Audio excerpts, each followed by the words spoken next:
The British have a phrase now called worklessness. You don't have to work because the benefits are so great, you can go through life and have an easy time. We're going to have that in Canada. Just a second, before we get into the answer to that, please subscribe and contribute so we can stay on the air, because Justin doesn't pay this station to stay on the air, and you know why. Erin Morrison is a consultant, a political consultant, communication consultant. She's a really smart cookie. She also, unfortunately, happens to be an NDPer. She joins me right now. Are we going to have a society, if your party gets into power again in many other provinces or federally, are we going to have a society where people are paid to do nothing?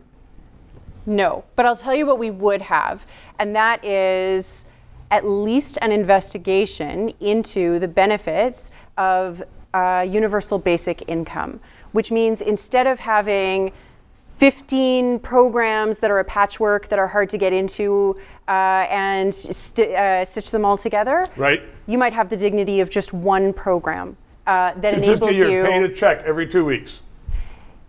Yeah, or to do things like go back to school or feed your child.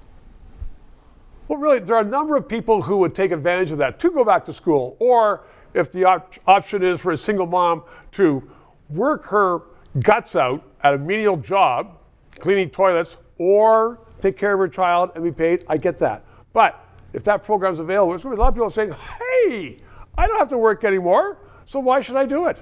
Well, you know, there's evidence around this, and not complete evidence. Right. But under the former Liberal government in Ontario, started by Kathleen Wynne, we had a program that was a pilot on universal basic income. Yep. And the initial evidence was actually really positive. It didn't encourage worklessness. It encouraged people to get their life on track, to go to school to get a degree, to sort out where they head next. But you know what, Erin? What about human nature? There are some people who would say, why should I bust my gut out if I can have a roof over my head, food, beer, TV, without working at all? Well, would you stop working?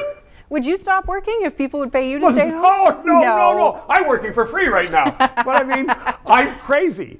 But there are people like that. In the welfare society we have right now, we have a high percentage of people who don't want to look for work. They just rather get paid for nothing.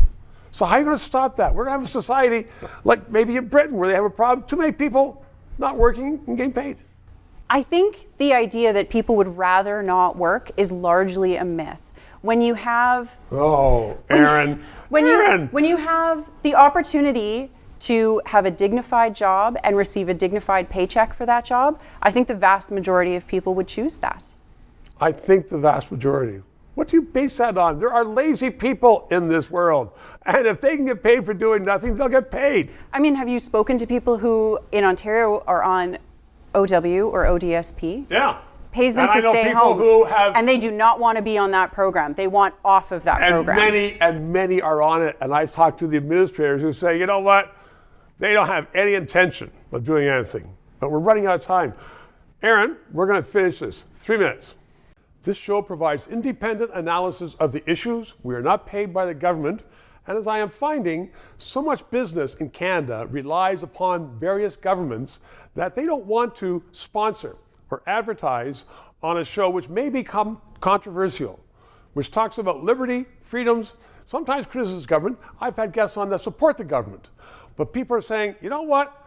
We don't want to bite the hand that feeds us, i.e. government, which is why I hope you'll subscribe and contribute to keep this show on the air.